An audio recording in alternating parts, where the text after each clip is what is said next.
She thought she buried the past forever, until the man who broke her heart landed on her operating table, fighting for his life.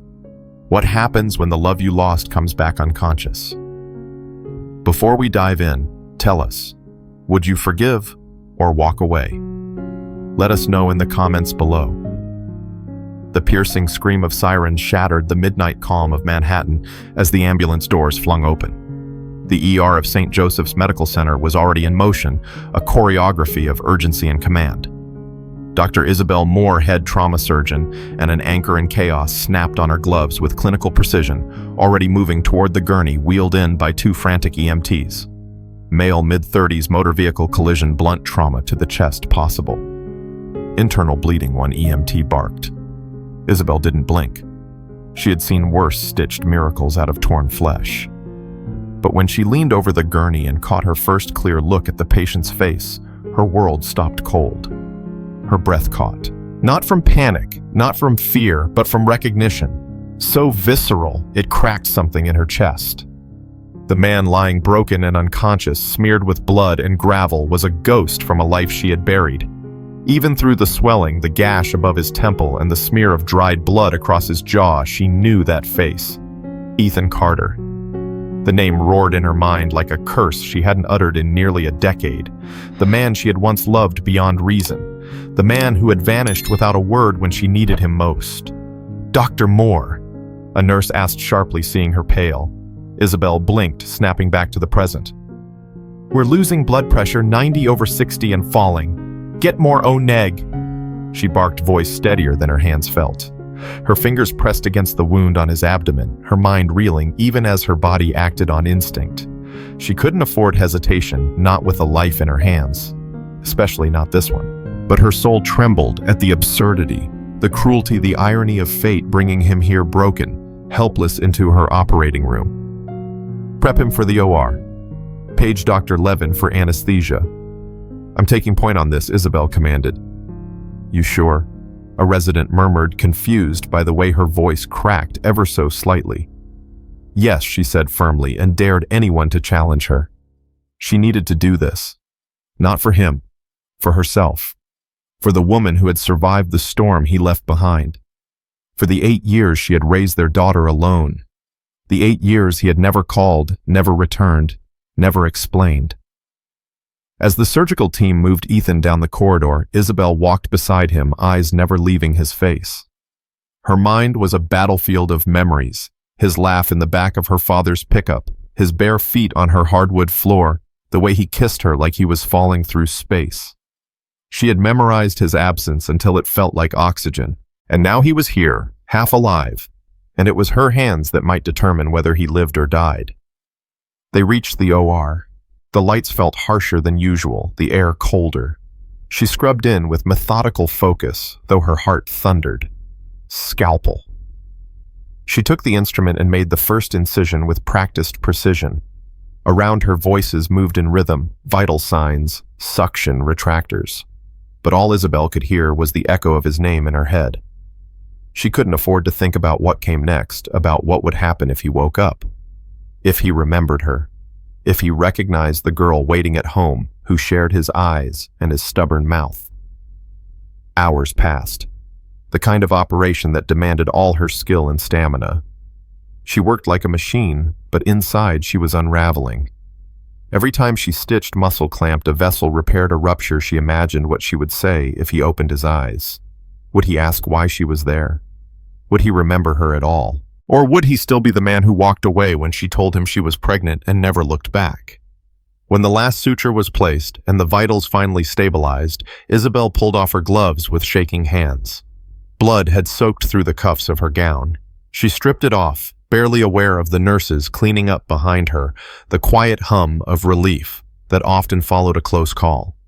She leaned against the wall outside the OR, her legs suddenly made of paper. "Patient stable," her resident said, stepping out behind her. "ICU is ready."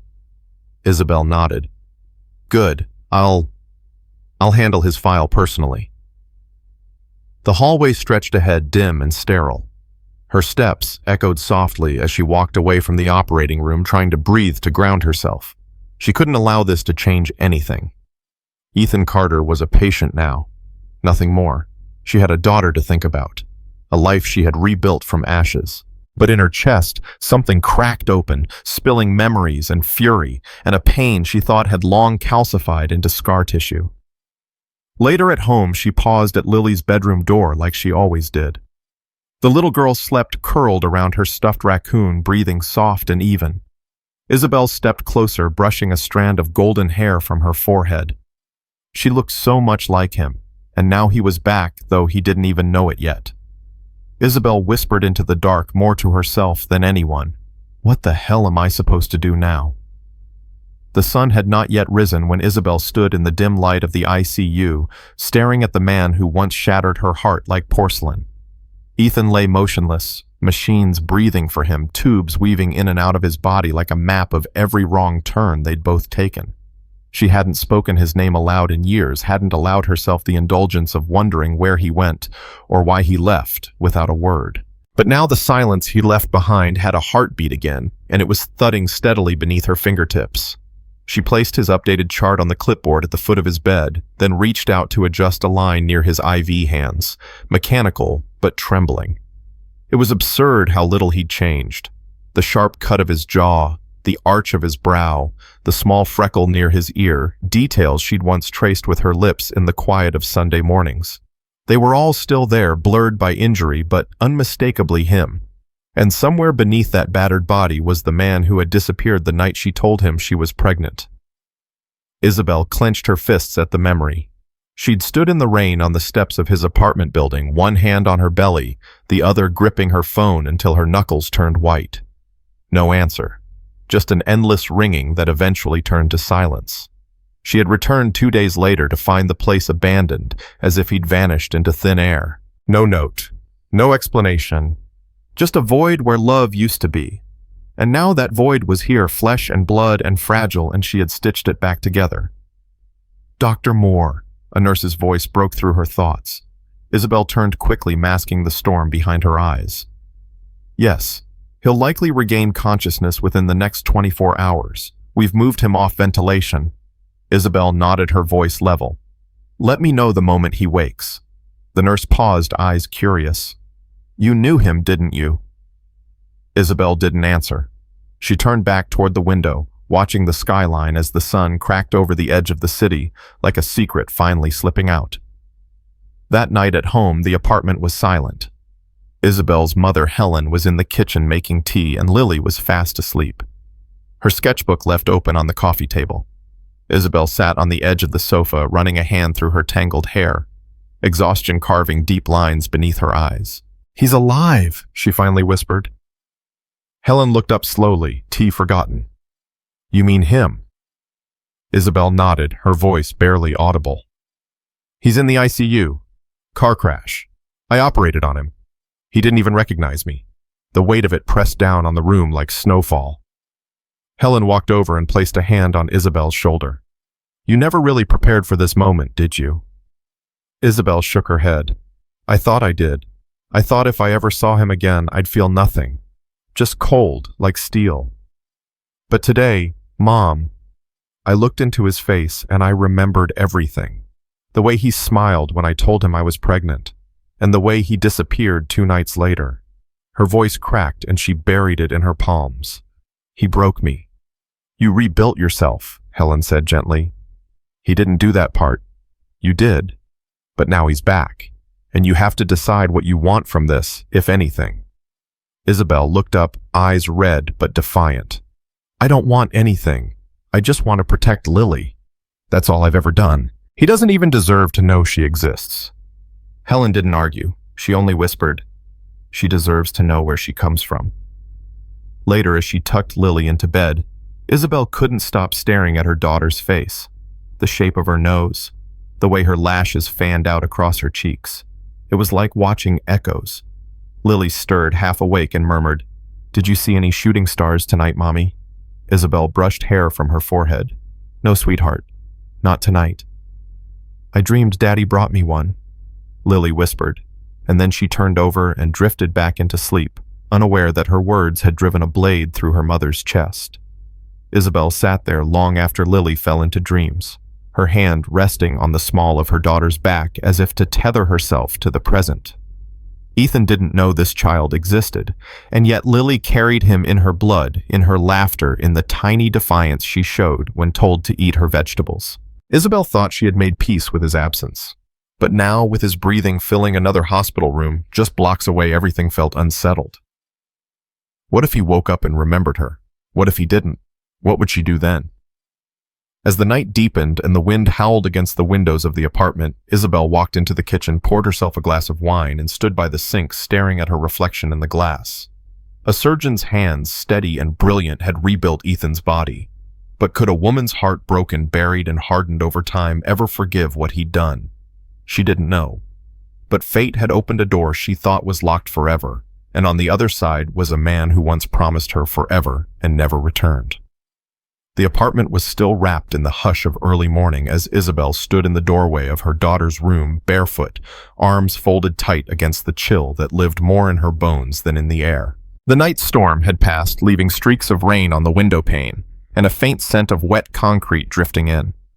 On the small bed, curled up beneath a blanket printed with stars and constellations, was Lily, her daughter, her heart outside her body, and the secret she'd sworn to protect at all costs. Isabel stepped closer, her breath catching at the familiar slope of the girl's cheek, the messy strands of honey-colored hair spread across the pillow. She knelt and traced a fingertip down Lily's arm, gentle, reverent. No one, not Ethan, not the world, would ever hurt her if she could help it. Lily stirred slightly, murmuring in her sleep, then tightened her grip on the worn-out raccoon plush that had been her constant companion since infancy. Isabel smiled faintly. She could still remember the day she bought that toy, panic-stricken and pregnant, wandering through a crowded department store, looking for something, anything that felt soft in a world that had turned so harsh. That was the day she realized she wasn't just carrying a child. She was preparing for war. A war to protect a life that was half hers and half his. Moving carefully so as not to wake her, Isabel sat down on the edge of the bed. Her fingers played absently with the frayed corner of the blanket as her thoughts wandered to the ICU just 10 blocks away, where Ethan Carter lay recovering, breathing, unconscious to the truth of what he had left behind. He didn't know about Lily. He didn't know she had survived alone through scraped knees and birthday candles that she had learned to read by whispering words under the covers that she asked every Christmas if Santa could bring her a daddy. Isabel had made peace with that silence. Or at least she thought she had. "Mom," a sleepy voice whispered. Isabel turned as Lily blinked up at her, her eyes heavy with dreams. "Hey, baby," she said softly. "You okay?" Lily yawned and rubbed her eyes. "Did you just get home from the hospital?" Isabel nodded, brushing a hand through her daughter's tangled hair. "Long night." Lily studied her mother's face with a seriousness that seemed far too old for 8 years. Was it a sad night? The question pierced deeper than she expected. "Kind of," Isabel answered honestly. "But we got through it." Lily sat up slowly, hugging her knees to her chest. "Did someone die?" Isabel shook her head. "No, not this time." She tried to smile, but it faltered under the weight of what she wasn't saying. "Mom." Lily's voice softened. "Do you ever think about Daddy?" Isabel stiffened, caught between the instinct to lie and the desire to finally give her daughter something real. Sometimes she admitted. "Do you?" Lily nodded, her little fingers picking at the seam of her pajama pants. "I don't know what he looks like. So when I dream about him, he has a blank face, like a shadow." Isabel felt something inside her fracture. She reached for Lily's hand, warm and small, and so impossibly trusting. "We've talked about this, sweetie," she began gently. "Daddy was someone I knew a long time ago, but he had to go away, and he couldn't stay." Lily didn't speak, but her silence screamed 100 questions. Isabel held her daughter's gaze. "But that doesn't mean he didn't care. Life is messy. People make choices. And sometimes those choices hurt people who didn't deserve it." Lily leaned against her, resting her head on her mother's shoulder. Do you think he'll ever come back? Isabel hesitated. Her throat tightened with the truth she couldn't speak. He had come back, or rather fate had dragged him back broken and unconscious into her world. And now Ethan was close, too close, and she didn't know how long the walls she'd built could hold. I don't know, Lily, she whispered finally. Some people don't come back the way we want them to. Sometimes we have to find our own kind of family. Lily nodded slowly as if trying to carry the weight of those words. Well, you're all I need, she said, and then after a pause, but maybe one day I'll draw him. Maybe if I draw him, I'll know who he is. That afternoon, as Isabel cleared the coffee table of forgotten cereal bowls and pencil shavings, she noticed Lily's sketchbook still open. Flipping through it absent-mindedly, she paused at a page that made her breath catch. It was a family portrait, her Lily Grandma Helen and a fourth figure standing slightly apart, a man. His face had no features, only a question mark where the eyes and mouth should be. But in Lily's careful handwriting above his head was a single word, Daddy. Isabel pressed a trembling hand to her mouth. The page felt heavier than paper. It felt like a secret Lily had been carrying too long. That night, after Lily was asleep again, Isabel sat at the kitchen table with her mother. She asks more often now, she murmured, staring into her mug of untouched tea. Helen folded her arms and leaned back. Of course she does. She's getting older. She sees the world more clearly, and she sees what's missing. Isabel shook her head, exhausted. He doesn't deserve to know her mom. He vanished. He chose silence. I picked up every broken piece he left behind and built something good from it.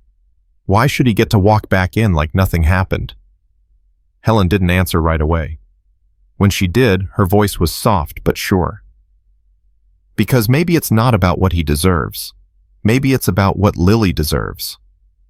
She deserves truth. And maybe, just maybe, you deserve peace too. Isabel stared down at the sketchbook now resting on the counter. The faceless man stared back at her. And for the first time in years, she wondered if he was still the same, or if pain had changed him the way it had changed her. The wind outside howled against the windows, rattling the glass like a warning. But inside the apartment, it was the silence that struck louder. Isabel stood motionless in the kitchen, her phone still in her hand after ending a call that had left her stomach twisted into knots. Across the counter, Helen stirred a pot of soup on the stove, the smell of rosemary and chicken rising homey and comforting, but tonight it made Isabel nauseous. He's stable, she finally said, her voice clipped. Helen didn't turn around. Good. That's something. Isabel placed the phone down harder than she intended, and it clattered like a gavel. I operated on him, Mom. I literally had his heart in my hands. Helen turned slowly, ladle still in her grip, her eyes already brimming with everything Isabel didn't want to hear. And how do you feel about that? Isabel scoffed, opening a cabinet just to shut it again. How do you think? It was like watching a ghost bleed out on my table. The man who abandoned me, who left me to raise a child alone. Her voice rose, and she hated how shaky it sounded. I held him together with my bare hands, while remembering the day he left me on that sidewalk without a word. You don't have to defend your anger, Helen said quietly. You earned it. But you also don't get to pretend that it didn't mean something to see him again. Isabel spun toward her, eyes sharp. Meaning something doesn't change anything, Mom. He doesn't get to come back after all these years and act like the slate's clean. Helen folded her arms, leaning against the counter, eyes steady. He's not acting like anything. He doesn't even know he has a child, Isabel. That's on you. The words hit like a slap. Isabel froze her mouth open, betrayed by the woman who had once held her sobbing in the middle of the night, who had helped her through labor, who had cut vegetables beside her while Lily played at their feet. I told you, she said, her voice trembling with fury. He lost that right. He disappeared. He doesn't get to walk back into my life and take her from me. Helen didn't back down. He's not asking to. But you're denying Lily a chance to know her father, not because he's dangerous, not because he's cruel, but because he hurt you. Isabel's hands clenched around the edge of the sink. You think I don't know that? She hissed. Do you think I sleep well at night knowing I've lied to my daughter every day of her life? I hate that I have to lie, but I did what I had to do. I survived. I gave her safety, stability, love. What did he ever give her? A missing face in every family photo, an empty chair at every birthday. She turned away, swallowing hard. I built something good without him. Yes, you did, Helen said softer now. You built a beautiful life. But now that he's here, are you protecting Lily or punishing Ethan? Isabel didn't answer. She stared at the kettle starting to steam on the stove, her reflection warping in the steel. Punishing him. It sounded cruel, but wasn't it true? Wasn't that what she had felt at the hospital? Something dark and satisfying in being the one to save him, to know the secret he didn't. She had power now, but power and justice weren't the same. She asked about him again tonight, Helen said, setting down the ladle with a soft clang. She dreams about him. She draws him. And every time you change the subject or tell her someday, it chips away at the trust she gives you. She may not know the truth yet, but she knows you're hiding it. Isabel covered her face with her hands, breathing deeply. I'm terrified, Mom. I spent years afraid he'd show up one day with lawyers and money and take her away. Now he's back and he's broken. But that fear is still in me. It's in my bones. That's not fear anymore, Isabel, Helen said gently. That's grief. That's unhealed hurt. You're not scared of losing Lily. You're scared of facing the girl you were when he left. Isabel's breath caught. That girl, young, pregnant, standing in the rain, clutching her phone, alone. That girl was still inside her, still bleeding. So what am I supposed to do? She asked, voice cracking. Walk into that hospital room and tell him, hey, remember me, the woman you walked out on. Surprise, you have a daughter now? No, Helen replied. You do it your way. But you do it, because eventually the truth will come out. And when it does, you don't want Lily to wonder why you kept her from someone who maybe, just maybe, would have tried to be a better man. The kettle whistled sharply, and Isabel turned it off with a jolt, the sudden silence after piercing. She stared out the kitchen window at the glowing haze of the city skyline. Somewhere out there, Ethan was breathing the same air, recovering, remembering, or maybe trying to forget. And Lily was asleep in the next room, dreaming of a man who had no face. Isabel picked up the sketch Lily had left on the counter earlier that evening, the one with the question mark for a father. She studied it, her eyes burning her heart, a battlefield between rage and something softer. Maybe it wasn't about protecting Lily anymore. Maybe it was about preparing her. She looked at her mother and whispered, I don't know if I can forgive him. Helen stepped forward and wrapped her arms around her daughter. Then don't. Just let her decide if she can. The morning sun spilled gently through the blinds of Lily's bedroom, casting golden stripes across her desk cluttered with crayons, a math workbook, and a crumpled page with the faint outline of a man drawn in pencil, faceless again. Isabel stood in the hallway holding a cup of coffee that had long since gone cold, watching her daughter sleep. It had been another sleepless night, and her bones felt heavy with the weight of all she wasn't saying. In the living room, her phone buzzed with a hospital alert, but she ignored it. Right now, all she could focus on was the girl in that bed and the storm she knew was coming. Lily stirred, then sat up suddenly as if startled by something in a dream. Her hair was wild, eyes wide and blinking. Mom!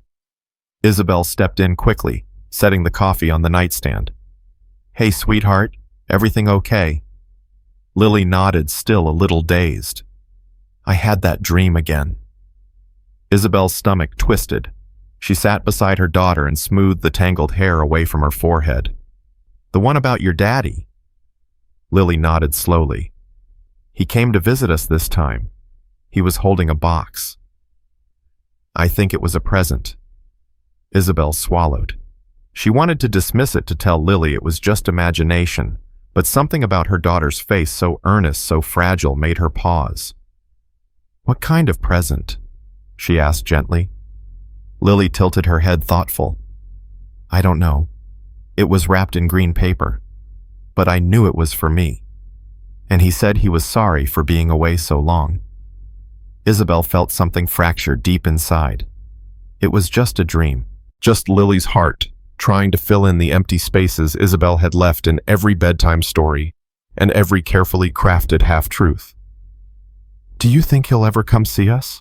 Lily asked, her voice barely above a whisper.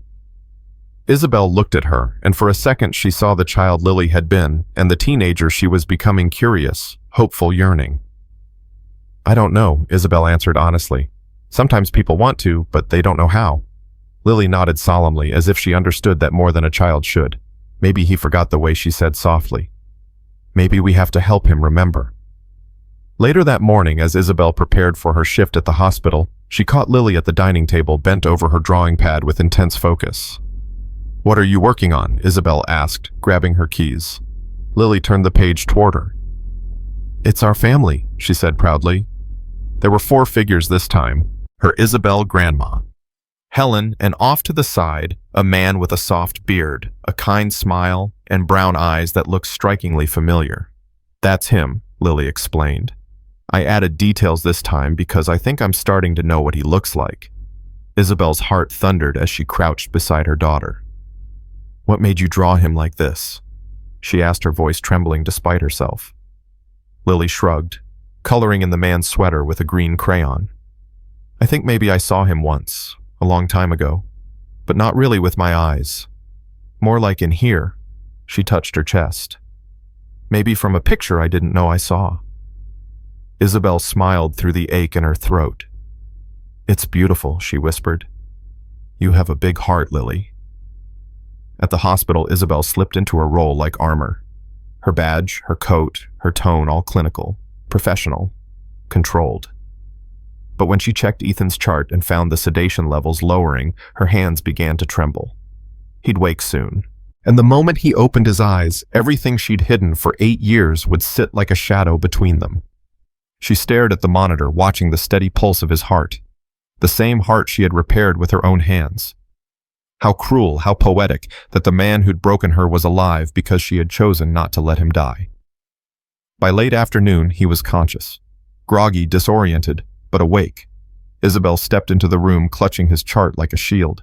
Ethan turned his head slowly, his eyes locked on hers with a strange intensity, the kind that made her feel like he was trying to look straight through her. Where am I?" he rasped. "St. Joseph's Medical." Isabel replied, keeping her voice even. "You were in a car accident. I'm Dr. Moore. I've been overseeing your care." His brows furrowed. "Do I know you?" Isabel's stomach dropped. "Confusion is common," she said quickly, turning to check his IV. "Don't strain yourself." But Ethan didn't stop watching her. "You look familiar. Your voice. Your eyes." Isabel felt like the air was thinning around her. She had to get out. "Rest, Mr. Carter. We'll talk more after your next scan." She turned to leave, but his voice followed her. "There's a photo on your ID," he said, his voice more alert now. "A little girl. She looks like me." Isabel froze, her hand on the door. The world stopped spinning. "She's my daughter," she said slowly without turning around. "That's all you need to know." Ethan's voice came again, softer this time. "How old is she?" Isabel closed her eyes. 8. Silence swallowed the room. When she looked back at him, his face was pale, not from injury, but from understanding. "She's mine," he said. It wasn't a question. It was a revelation. Isabel didn't deny it, didn't confirm it. She just whispered, "You left." And I had to make choices. Then she walked away, the weight of Lily's drawing still folded in her pocket, along with the storm it would someday bring. The next morning, Isabel barely stepped off the elevator when a nurse intercepted her, a look of hesitation on her face. "Dr. Moore, Mr. Carter is asking for you. He's insistent." Isabel paused mid-step, her stomach knotting. She had hoped for more time for Ethan's memories to fade back into confusion, for her own resolve to harden again. But the night's silence hadn't offered peace, only echoing questions. She nodded, her voice cool. "Tell him I'll see him after rounds." The nurse hesitated. "He says it's urgent. He won't see anyone else." Isabel sighed, eyes flicking toward the ICU wing. The storm had arrived faster than she expected. She walked into his room slowly, her coat still on, badge swinging gently with each step. Ethan was sitting upright this time, pale but alert, the rawness in his face making him seem more human than she remembered. His hospital gown hung loosely on his frame, IV lines trailing from his arms like a map of everything broken. He was staring out the window until he heard the door, then turned to her with eyes that no longer searched, but accused. "Why didn't you tell me?" he asked, voice low, steady, and laced with something she hadn't heard in 8 years, anger mixed with grief. Isabel closed the door behind her and crossed her arms, grounding herself. "Because it wasn't relevant to your treatment." "Don't do that," he snapped, pain flickering through his features. "Don't hide behind professionalism. I saw her picture, Isabel. She has my eyes. My mouth. I did the math." Isabel stared at him for a long moment, then said carefully, "Her name is Lily. She's 8 years old. And she's mine. Ours." Ethan said, his voice sharp with wounded pride. "She's our daughter." Isabel's heart hammered against her ribs, but her expression remained unreadable. "You don't get to say that. Not after what you did." Ethan shook his head, disbelief twisting his features. "You think I knew? You think I just left her knowing you were pregnant?" "I told you," Isabel hissed, her voice suddenly raw. "I told you, Ethan. I stood on your stoop with my heart in my hands. I left messages. I waited. You vanished like a ghost." Ethan's hands gripped the bed sheets, his jaw tight. "My father had a stroke the night after our fight. I flew to Atlanta in a rush. I thought we'd have time to talk later. When I came back 2 weeks later, you were gone. No forwarding address, no number, nothing." The air between them crackled. Isabel's throat burned. "You expect me to believe that? That you couldn't send one message? That it was all just a misunderstanding?" "It wasn't just a misunderstanding," Ethan said, his voice softening. "It was a disaster. My father died. I had to take over the company. I was drowning. But I looked for you. I swear to God, Isabel, I tried." She turned away, her arms wrapped tightly around herself. "Well, I stopped waiting. I built a life without you. I gave Lily stability, safety, love. You don't just get to show up now and expect what?" Ethan interrupted. "Expect a chance to know my daughter." Isabel spun around, fire in her eyes. "Yes, that's exactly what I think you expect. And guess what? It's not about you. It's about her. And I'm not going to let you confuse her, hurt her, disappear again. She's not a second chance for you to make up for your mistakes." Ethan's face crumpled, not with anger, but with guilt. "I know I screwed up. I know I lost more than I ever realized. But she exists, Isabel. And I can't unknow that now." His voice cracked. "I saw her face in that photo, and I swear it broke me." A silence fell thick and suffocating. Isabel looked at the floor, her breath shallow. "Lily has a good life. She's smart, funny, kind. She doesn't need a stranger turning her world upside down. She needs a father," Ethan said quietly. "And I need to be one even if I'm late." Isabel glanced at him, and for the first time she saw not the man who had left, but the one who had been left behind too. The pain in his eyes wasn't performative, it was lived in. And somewhere inside her, a wall began to splinter. "At least show me a photo," he pleaded, voice barely more than a whisper. Isabel hesitated, then slowly reached into her coat pocket and handed over her phone. Ethan's hands trembled as he took it, swiping to the lock screen, Lily missing front tooth, grinning wide, wearing a paper crown from her 8th birthday. His breath hitched. "She looks like my sister did when we were kids." He stared for a long time, as if willing the pixels to become something he could hold. Then he handed the phone back, his fingers lingering. "She's perfect." Isabel took the phone and stepped back, her heart thudding like a drum. "Don't use her to distract from your failures. If you want to be in her life, you'll have to prove it. Not to me, to her. And it won't happen overnight." Ethan nodded slowly, tears shining in his eyes but unshed. "I'm not asking for forgiveness, Isabel. Just a chance." She didn't answer, didn't promise. But she didn't say no either. And that silence felt like the first fragile bridge over 8 years of brokenness. Later that evening, when Isabel returned home, Lily was on the couch, coloring intently. "Hi, Mommy," she chirped. "Did you see the patient again today? The one you said was very hurt." Isabel sat beside her, still holding the weight of the confrontation in her chest.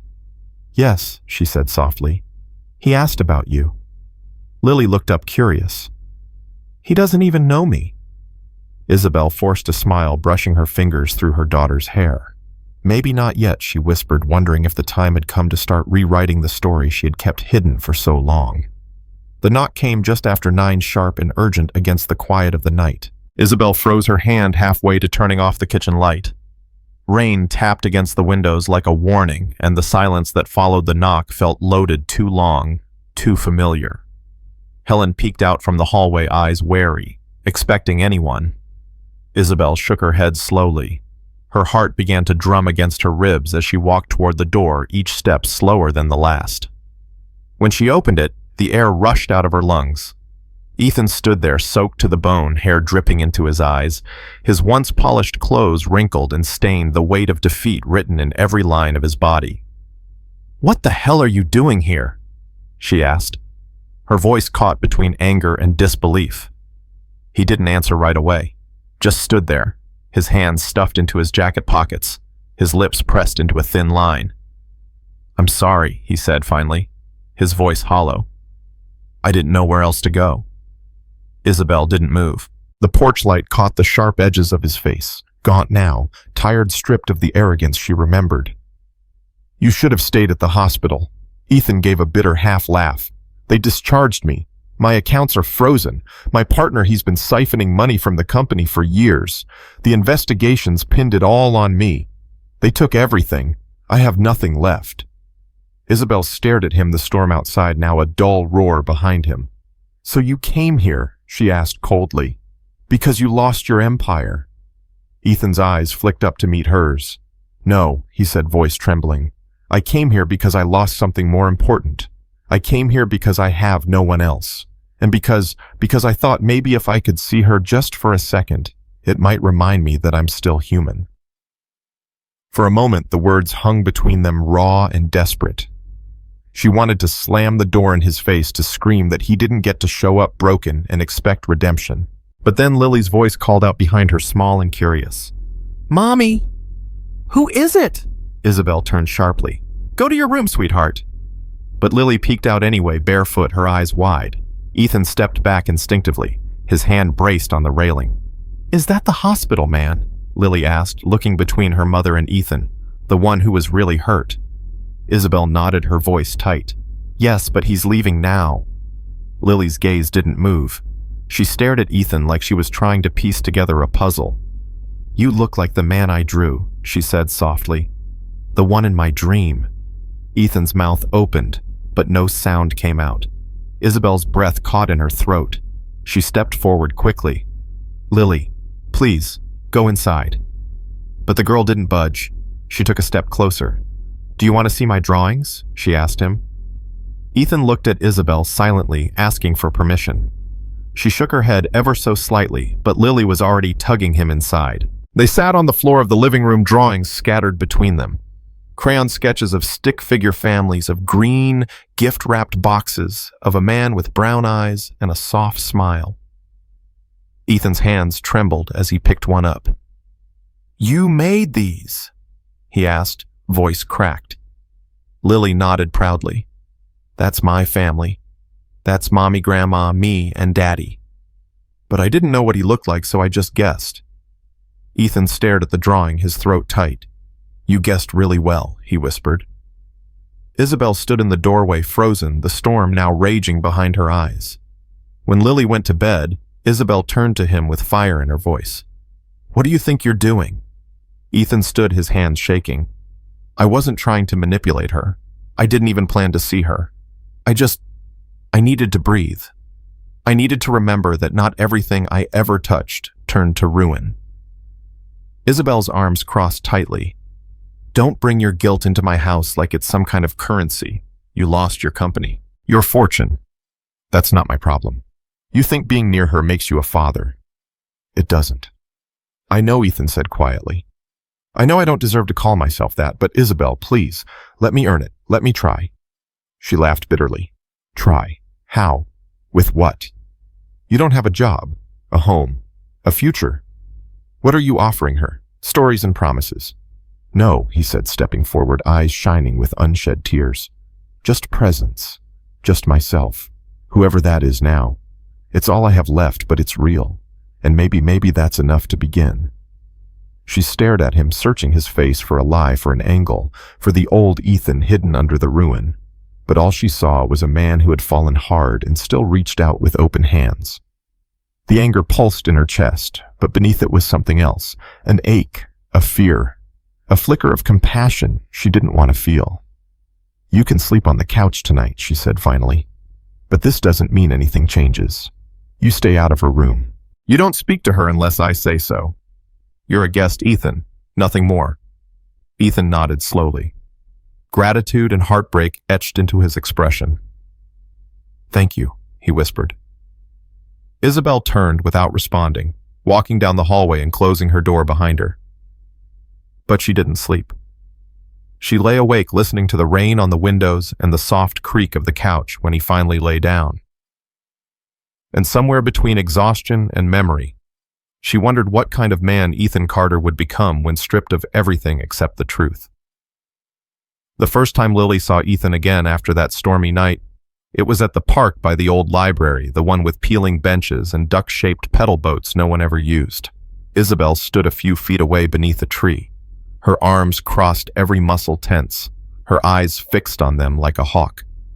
Ethan sat nervously on the edge of the sandbox, his hands dusted in grains of golden sand, watching Lily with cautious awe. She stood in front of him with a crooked little smile, clutching her favorite notebook, the one where she wrote down facts about stars and dinosaurs and every capital city in the world. "You remembered Thursday," she said, tilting her head. Ethan nodded. "Of course. I've been waiting all week." At first, their conversation was shy and scattered. Lily asked him if he liked chocolate chip pancakes, and whether he knew the capital of Madagascar. He did. It was Antananarivo. Ethan, in return, told her about a box of colorful stones he used to collect as a boy, how each one had a name and story. Her eyes lit up. "I do that too," she whispered, pulling out a small pouch from her jacket and showing him a smooth piece of jasper. "I named this one Dragon's Tooth." Ethan smiled, his voice unsteady. "That's a better name than I ever came up with." From her post under the tree, Isabel watched with arms folded, her heart clenched. It had taken everything in her to agree to this meeting, 30 minutes, public place, no mention of who Ethan truly was. He was just a friend from the hospital for now, and even that label felt too vulnerable. But as she watched her daughter laugh for the 5th time in 15 minutes, she couldn't deny something had shifted. The man beside Lily wasn't the arrogant Ethan of the past. He listened. He asked questions. He knelt to her level without needing to be told. The next week they met again. This time in a corner booth of a cafe near the hospital where Ethan had reserved a table and brought an old wooden chess set from a thrift store. Lily gasped when she saw it. "Mom won't play with me," she said matter-of-factly. "She hates losing." Ethan chuckled. "Well, I'll warn you, I'm terrible at it. You'll probably crush me." "We'll see," she said, and then launched into a detailed explanation of the Queen's Gambit. Isabel sipped her coffee nearby, pretending to scroll through emails, but listening to every move, every laugh, every awkward pause that slowly turned warm. After their 3rd visit, Lily drew a picture of the two of them playing chess. She gave it to Isabel while they were folding laundry, her tone casual. "He's not so weird after all," she said. "I thought he'd be quiet, but he knows a lot about books and stones, and he listens to my dinosaur facts without falling asleep." Isabel took the drawing, her eyes lingering on the smile she'd drawn on Ethan's face. "That's good," she said softly. "I'm glad you like him." Lily nodded. "He feels familiar, like he's always been waiting." That night, Isabel lay awake, staring at the ceiling. It terrified her how easy it was, how quickly Lily had accepted Ethan into her little world, even without knowing who he was. But it terrified her even more how Ethan responded, not with guilt or desperation, but with quiet humility. He asked for nothing but time. He didn't push. And for the first time in years, Isabel wondered if maybe, just maybe, he truly had changed. Life had stripped him down, and what remained wasn't polished or perfect, but it was real. One Thursday afternoon, as rain pattered gently on the cafe windows, Lily brought her piano sheet music to show him. "I'm learning Debussy," she said proudly, pointing to the scribbled notes. "He wrote it because he missed someone he loved." Ethan blinked, something in his eyes softening. That's beautiful, he said. Do you miss anyone? She asked, tilting her head. Ethan hesitated, then nodded. Yes. I missed someone for a very long time. I just didn't know where to find her. Isabel's breath caught at the table behind them. Lily smiled faintly and kept turning pages. She didn't know what he meant, but Isabel did. That evening, back at home, Isabel sat across from Helen at the kitchen table, pouring a glass of wine she hadn't touched yet. He's different, she admitted. I don't know how to explain it. There's a quiet in him now. It used to be ego noise motion. But now it's like he's listening to the world for the first time. Helen stirred her tea. Maybe losing everything was the only way he could see clearly. Isabel nodded. Or maybe I'm just seeing what Lily sees. The father she's always dreamed of becoming real. Over the next few weeks, the routine became sacred. Every Thursday at 5, Ethan was waiting, sometimes with a new book from the library, sometimes with a drawing Lily had forgotten last time, always with that same cautious hope in his eyes. Lily began asking about him during the week, tucking stories into conversations at dinner. Isabel answered gently, never too much, never too little. But her own heart was shifting. Each time she saw Ethan and Lily laugh together, a weight she didn't know she carried began to dissolve. One Thursday, Ethan arrived early. He waited outside this cafe in the falling snow, a wrapped package under his arm. Inside was a small wooden box, lined with felt, his childhood rock collection, the few stones he'd managed to save through years of moves and failures. Each one had a label handwritten and faded. For Lily, the note said, "So she knows some parts of me have always belonged to her." Isabel read the card in silence, her fingers trembling. Across the street, Ethan stood alone in the snow, watching the door, unaware she was watching him too. And for the first time since he returned, she didn't see the man who left. She saw the man who stayed. The first time Isabel noticed it, Ethan was late. Not by much, 10 minutes, maybe 12, but enough to make her stomach twitch. Lily sat at their usual cafe table, drumming her fingers on her sketch pad while scanning the window. Maybe he got stuck in traffic, she said, trying to sound casual. Isabel offered a nod, but her eyes remained on the door. When Ethan finally arrived, he looked off, paler than usual. His breath shallow, his smile forced. Sorry, he said, lowering himself into the seat like it took effort. Just a long day. Isabel didn't press, not yet, but the unease had already begun to bloom. Over the next 2 visits, it got harder to ignore. Ethan sat more than he stood, rubbed his chest when he thought no one was looking, and sometimes stopped mid-sentence like his breath had betrayed him. At the museum, he leaned on the railing too long. At the park, he bowed out of frisbee after 5 minutes. Are you okay? Isabel asked quietly one afternoon as Lily darted off to the restroom. Ethan smiled tightly. I'm fine. Just residual fatigue from the accident. But his eyes flickered, betraying something deeper, something heavier. Isabel had seen it before in patients who thought denial could hold off a diagnosis. 2 days later, she found him in the hospital lobby, seated on a bench near the cardiology wing. He looked like a man trying not to unravel. You have an appointment? She asked, approaching slowly. He nodded, not meeting her gaze. Routine checkup, he said. Then after a pause, Dr. Johnson. Isabel's pulse jumped. He's a cardiologist. Ethan finally looked up at her. I know. She sat beside him, folding her hands tightly. What symptoms? He hesitated. Chest pressure, fatigue, some dizziness. I figured it was just stress. It's not, she said, her voice colder than intended. You should have told me. That afternoon, Dr. Johnson intercepted her near the staff lounge. Clark got a minute. His voice was unusually sober. He handed her a folder with test results and imaging scans. Isabel flipped through them quickly, then slower as the reality hit her. Valve damage, aortic compromise, severe post-traumatic complications. Her stomach dropped. Surgery, she asked. Soon, he said. Within the month. Sooner, ideally. But there's a problem. He doesn't have insurance. No funds. No backup. Isabel stared at the page in her hand, her vision beginning to blur.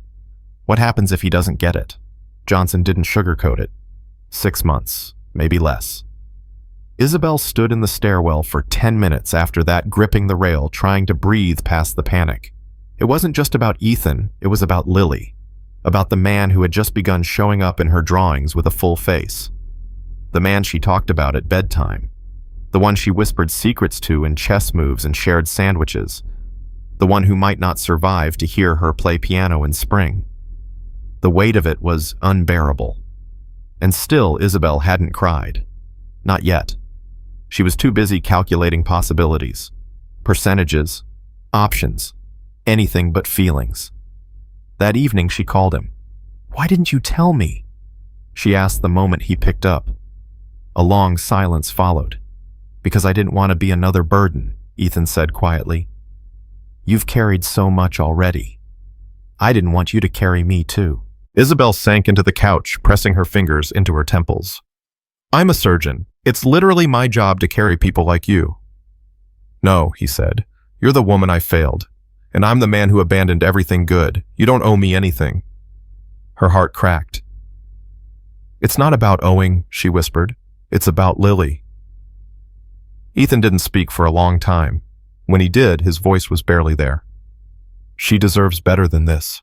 Better than me vanishing again. This time for good." Isabel wiped her eyes with the sleeve of her sweater. "She deserves the truth, and she deserves a father who tries. You've tried. Don't take that from her now." He inhaled slowly. "I've sold everything. I've called every contact. There's nothing left. No money, no coverage. Just time ticking down. Let me talk to the board," she said. "There are subsidy programs. Options. But you have to let me fight." The next morning, Isabel marched into the hospital director's office with his file in hand and her shoulders squared like armor. It took 3 meetings, 2 policy exemptions, and a personal favor from a former colleague.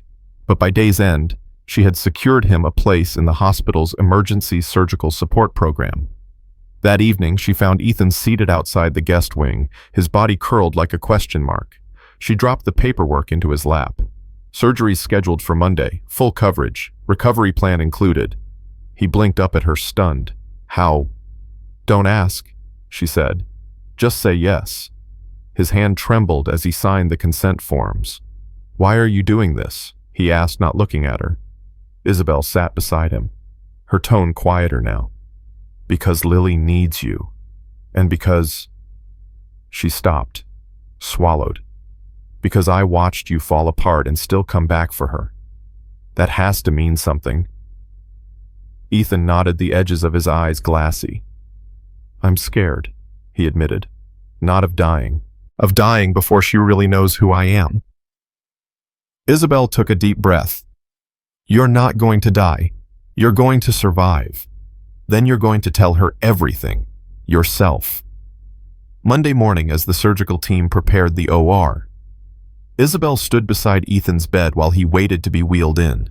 He reached for her hand, weak but insistent. "Promise me," he said, his voice cracking. "If something happens, you'll tell her." "Everything." Isabel nodded, tears stinging the backs of her eyes. "I promise. But you're going to tell her. With your own voice." As they pushed his bed toward the operating room, Ethan whispered one last thing. "There's a notebook. In my drawer. It's for her." The doors closed behind him and Isabel stood frozen in the corridor, her hands still reaching after him like a bridge between the past she couldn't forget and the future she might not face alone. The operating room doors closed with a heavy finality, and Isabel was left standing in the corridor, feeling like someone had pulled the floor out from under her. She wasn't in scrubs today, not his surgeon, not his doctor, but the anxiety crawling under her skin was sharper than any case she had ever faced. She sat in the waiting room, knees bouncing, phone clenched in her hands, reading the same text from Helen over and over. "Lily's fine. She's drawing. She doesn't know yet." Isabel blinked back the thread of tears. The worst thing wasn't the waiting. It was knowing she'd seen this all before. The machines, the silence, the thin line between living and not. Time moved like syrup. Every 10 minutes she glanced at the hallway where the surgical team had vanished, hoping for a sign, a word, a face. It wasn't just about Ethan anymore. It was Lily. Lily, who had started saying, "He's my favorite grown-up after you," who had started humming when she left the house on Thursdays, who had asked if he could come to her piano recital next month. Isabel felt her throat close. What would she say if it went wrong? That he tried? That he wanted to stay? She had no words for another absence. Not this one. 4 hours later, Dr. Johnson stepped out, his cap askew, face drawn from hours of work. Isabel stood before he even spoke. "He made it," Johnson said, wiping his brow. "It was rough complications mid-procedure, but we stabilized the valve. He's in recovery now. The next 48 hours are key." Isabel let out a breath she hadn't realized she was holding. Her knees almost gave. "Can I see him?" she whispered. Johnson nodded. "Soon. He asked for you before we put him under. Just one word, Lily." The name hit Isabel like lightning. She turned away, hand pressed to her heart. An hour later, Isabel stepped into his recovery room. The lights were low, the machines blinking softly, keeping time with the rhythm of his battered heart. Ethan lay still, tubes in his arms, skin pale but alive. She pulled a chair close and sat down, watching his chest rise and fall. Her fingers grazed his hand just once. "You did it," she whispered. "You stayed." He didn't wake, but a faint smile twitched at the corner of his mouth. For the first time in years, Isabel allowed herself to feel something more dangerous than anger, hope. Back at home, Lily was brushing her teeth when Isabel came in. Her daughter's face lit up at the sight of her. "Did the patient have the surgery today?" she asked, mouth full of toothpaste. Isabel crouched beside her and took a deep breath. "Yes, baby. And it went well. He's okay." Lily wiped her mouth and tilted her head. "Can I visit him?" Isabel hesitated. Then she nodded. "Not yet, but soon. There's something I need to tell you before that." Lily's eyes grew wide, sensing the seriousness in her mother's voice. She sat down on the edge of the tub. "Is it about him?" she asked quietly. "About who he really is?" Isabel felt her voice tremble as she nodded. "His name is Ethan, and he's not just a patient. He's your father." The silence that followed felt eternal. Lily blinked slowly, like she was processing a sentence in a different language. "My dad." Isabel nodded again, her heart breaking at how careful Lily's voice had become. "I didn't tell you sooner because I wasn't sure it was safe emotionally or otherwise. I needed time. But he didn't leave because he didn't want you. He didn't even know you existed for a long time." Lily looked down, her small hands fidgeting. "But I always knew," she said softly. "I think I always felt him, like when I missed someone but didn't know who." Isabel blinked back tears. "He wants to be part of your life now. He's trying. And if you want to meet him again, not as a friend, but as your dad, I'll be there every step of the way." Lily was quiet for a long time, then she looked up, eyes glassy but steady. "I want to see him. But I want to tell him something first." Isabel's breath caught. "What?" "That I forgive him, even though I don't understand everything yet." The next morning they visited the hospital together.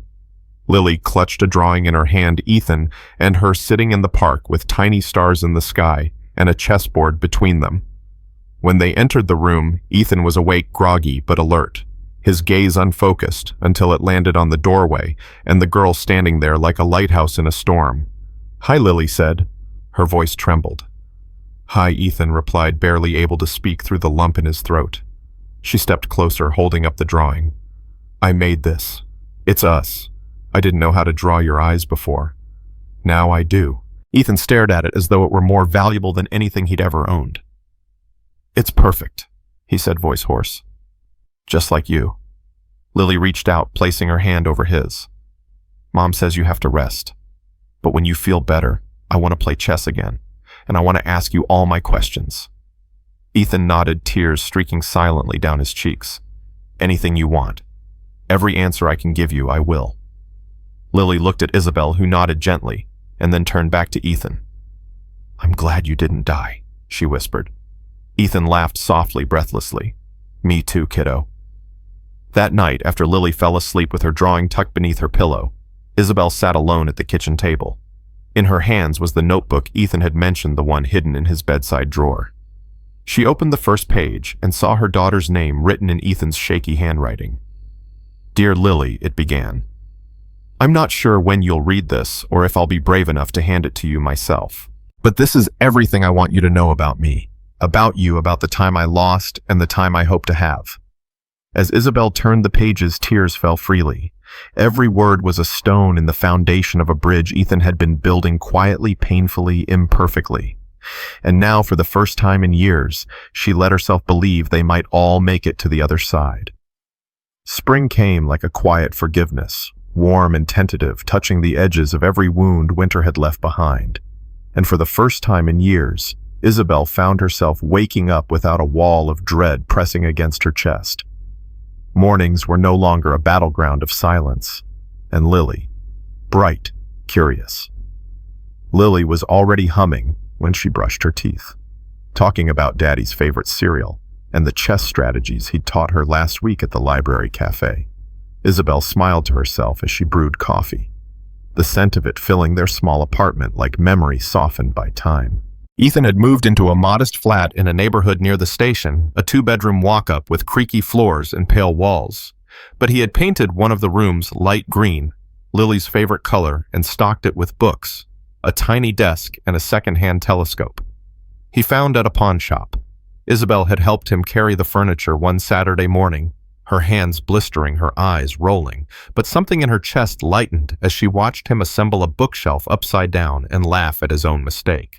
Their new rhythm was strange, delicate but real, like learning to dance with someone after years of walking alone.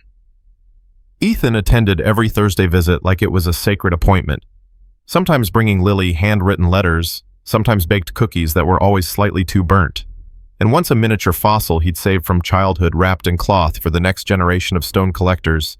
He'd said his smile sheepish, and Lily had hugged him like she had known him forever.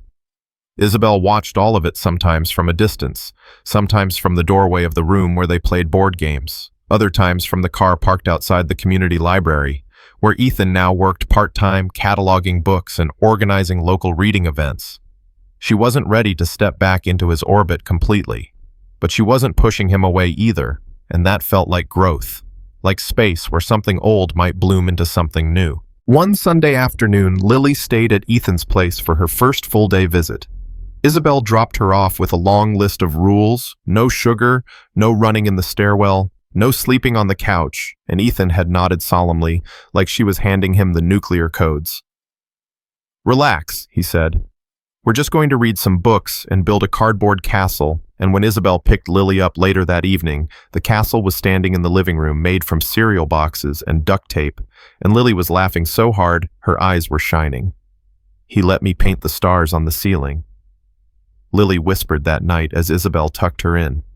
"I told him about my dream, the one where he brings me a present, and he said, 'Maybe dreams come true slowly like flowers.'" Isabel kissed her daughter's forehead, feeling the fullness of the moment, and in the quiet that followed, she wondered how something so broken had begun to feel whole again, not because they forced it, but because they let it breathe. Ethan continued his physical therapy with determination, his left arm slowly regaining mobility, his strength returning in small but consistent victories, opening a jam jar on his own. Lifting Lily during their goodbye hugs, walking up a flight of stairs without stopping. Halfway, Isabel noticed the changes, not just in his body, but in his voice, in the way he spoke to Lily with careful honesty, in the way he asked Isabel about her work, without turning the conversation into a plea for closeness.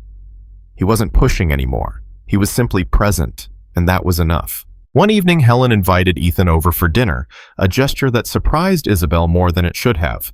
The four of them sat around the table eating chicken pot pie and talking about old TV shows.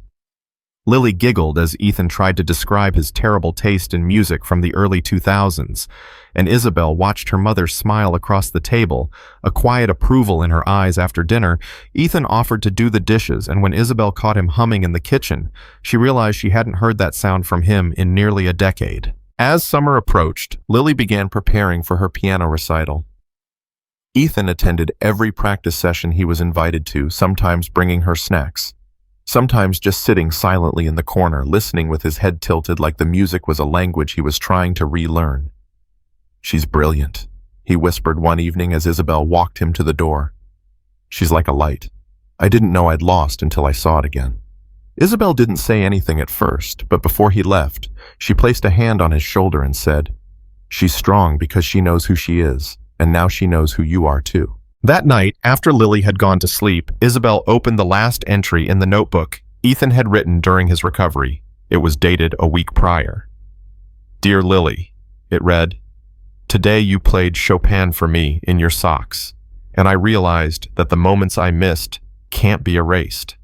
But maybe they can be rewritten through you, through us, through every Thursday afternoon. We get right." Isabel closed the notebook slowly, her eyes wet but clear, and for the first time since Ethan returned, she wasn't looking backward with regret. She was looking forward, one small, fragile healing step at a time. The sunlight poured through the old bay window of Lily's bedroom, the kind of soft golden light that felt like memory, not just weather. And at 17, she had outgrown the paper stars on her ceiling and the stuffed raccoon tucked in the corner. But some things stayed, like the green walls Ethan had once painted just for her, like the small bookshelf filled with his annotated paperbacks, and like the notebook aged and worn, resting quietly in her lap. Her fingers traced the frayed edges before she opened it again. The pages filled with ink and emotion, the words of a father who had missed the beginning but gave everything to be part of the middle. She read slowly, like every sentence deserved breath. "Dear Lily," one entry began. "Today you told me you hate math, but love the shape of equations, like they're secret codes. Only brave girls can break. How did I ever live a life without your metaphors?" She smiled to herself, remembering how she'd sulked after a pop quiz and how Ethan had tried to cheer her up with a hand-drawn cartoon of a grumpy number 7. At the time, it seemed silly, but now it was everything. She turned the page, carefully soaking in the sincerity of a man who had learned to be a father in real time. In another entry, his handwriting wavered slightly. "I watched you and your mom laugh in the kitchen today while baking cookies, and I realized that the sound of your laughter is the only kind of music I ever needed to understand." Lily blinked back tears, the way her dad had always stayed just enough in the background, not to take space from Isabel, but enough in the room to let her know he was there every Thursday, visit every recital. Every ordinary moment made extraordinary by his quiet presence had stitched something strong between them, stronger than time, stronger than pain. The final entry was dated just weeks before his passing, peaceful quiet, a complication too sudden for anyone to fight. "If you're reading this now, Lily, then it means you've grown into the kind of woman I always believed you would become, and I hope you know this. I didn't deserve the second chance, but you gave it to me anyway, and because of that, I will always live in your heart, in your strength, in your starlight." Lily closed the notebook gently, tears slipping down her cheeks, but not from grief anymore. They were the kind that came from gratitude, from understanding what love looked like in its most imperfect, courageous form. Downstairs, the house was quiet. Isabel was probably in the garden, trimming roses with the same precision she once used in surgery, and Lily stood, notebook clutched to her chest, and walked slowly into the hall where a photo of Ethan hung above the piano, a candid one, his arm around her shoulder, both of them laughing off guard. Unscripted, real next to it was her acceptance letter to the university, where she'd major in literature and child psychology. A dream Ethan had always championed, saying, "Your words will be your legacy, kiddo, just like mine." And she believed that now more than ever. She stepped out onto the porch where Isabel looked up, her hands dusty with soil, and Lily joined her on the bench, not needing to speak at first. Then she handed her the notebook, and Isabel took it with reverence, her thumb resting on the cover for a long moment. "You know," Isabel said softly, "I used to think our story would always be about loss, about what didn't happen." Lily looked at her mother, her voice steady. "But it's not, Mom. It's about what we made from it." Isabel nodded, her eyes moist, her expression proud. "You're right," she whispered. "You always see the good." Later that evening, Lily sat at her desk and began drafting a short story for her college writing portfolio. She titled it Edge of Light. And it wasn't a memoir, not exactly, but it carried the rhythm of their lives, of a girl who grew up dreaming of a man with no face, who learned the power of forgiveness, and who understood that love doesn't have to arrive on time. To be real, she wrote about bridges made from silence and rebuilt with second chances, about a mother's quiet strength and a father's redemptive grace. And when she finished, she realized she hadn't written it just for the application, she'd written it for him. The story spread first among classmates, then online, shared from one reader to another who saw themselves in the girl who dared to dream a family into existence. Lily began receiving messages. Strangers thanking her for telling a truth they didn't have words for, children of absent fathers. Mothers who'd had to choose strength over bitterness. Sons learning how to forgive the ones who had failed them. And through it all, Lily responded not with answers, but with empathy, with openness, just like Ethan had taught her in all those Thursday conversations that never felt big, but somehow changed everything. Years later, as she stood on stage at her graduation, she read an excerpt from her story aloud, her voice clear, unwavering. Sometimes the people we need most don't arrive the way we expect. They stumble and scarred and late. But if we're brave enough to open the door, we might discover they're exactly who we've been waiting for. The crowd was silent, then thunderous, and in that moment, Lily felt him with her. Not as a memory, not as a ghost, but as a part of her woven into her words, into her courage, into the life he helped her shape by showing up when it mattered most. So now, dear reader, what about you? Have you ever had someone return into your life after the silence? Have you offered or received a second chance that changed everything? Maybe your story isn't like Lily's or Isabel's or Ethan's, but maybe in some quiet way, it is because love, when given room to grow, even late, even flawed, has the power to heal things we thought were permanently broken. If this story touched you, share it with someone who might need reminding that it's never too late to be the person your child or your younger self deserved, and tell us what part of this journey stayed with you the most.